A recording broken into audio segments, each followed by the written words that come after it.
Hello bachon, the question says during respiration in an organism A, one molecule of glucose produces 2 ATP molecules, whereas in respiration of another organism B, one molecule of glucose produces 38 ATP molecules. Question 1 is which organism is undergoing aerobic respiration? Question 2, which organism is undergoing anaerobic respiration? Question 3, which type of organism A or B can convert glucose into alcohol? Question 4, name one organism which behaves like A. And question 5, name one organism which behaves like B. All right, तो बच्चों ये काफ़ी ही easy सा question है।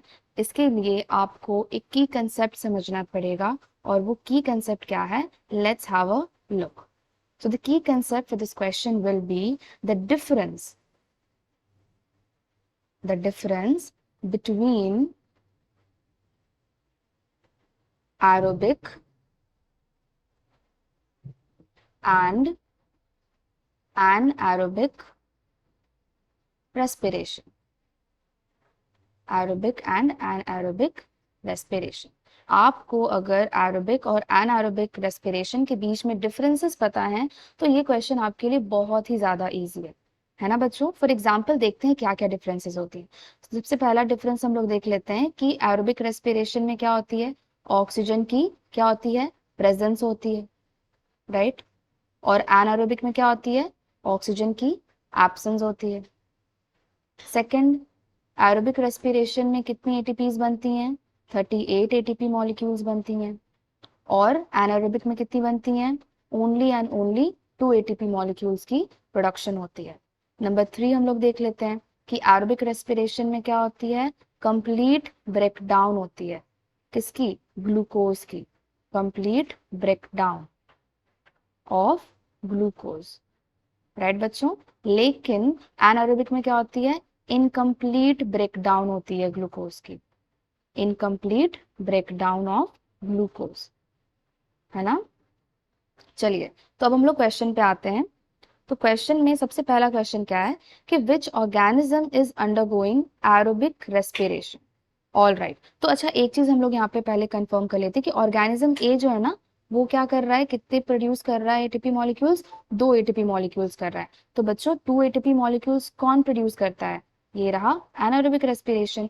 यानी कि organism ए जो है वो क्या कर रहा है, एनारोबिक रेस्पिरेशन कर रहा है। और सेकंड क्या दिया हुआ है कि ऑर्गेनिज्म बी जो है वो 38 एटीपी मॉलिक्यूल्स प्रोड्यूस करता है।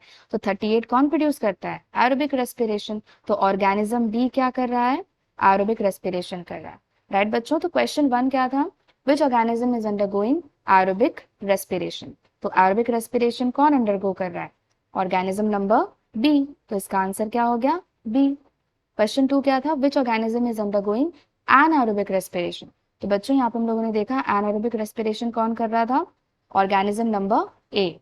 तो क्वेश्चन 2 का आंसर क्या हो जाता है, ए हो जाता है, राइट बच्चों। अब आते हैं क्वेश्चन नंबर 3 पे। क्वेश्चन 3 क्या थी, which type of organism A और B can convert glucose into alcohol. तो देखिए अल्कोहल क्या हो गया, ये हो गया इनकम्प्लीट ब्रेकडाउन ऑफ ग्लूकोज से बनने वाला प्रोडक्ट। और हम लोगों ने यहाँ पे क्या देखा है कि जब भी एनारोबिक रेस्पिरेशन होगी तो क्या होती है, इनकम्प्लीट ब्रेकडाउन होती है किसकी, ग्लूकोज की। और इनकम्प्लीट ब्रेकडाउन होती है तो बनता क्या है बच्चों, बनता है क्या, अल्कोहल। तो यही हमारा क्या हो गया, आंसर हो गया। कि क्वेश्चन क्या थी, which type of organism can convert glucose into alcohol. तो कौन सा ऑर्गेनिज्म कन्वर्ट करेगा, ऑर्गेनिज्म ए कन्वर्ट करेगा, क्योंकि ऑर्गेनिज्म ए क्या कर रहा है, एनारोबिक रेस्पिरेशन कर रहा है। और यहाँ पर इनकम्प्लीट ब्रेकडाउन होगी ग्लूकोज की और क्या बनेगा, अल्कोहल बनेगा।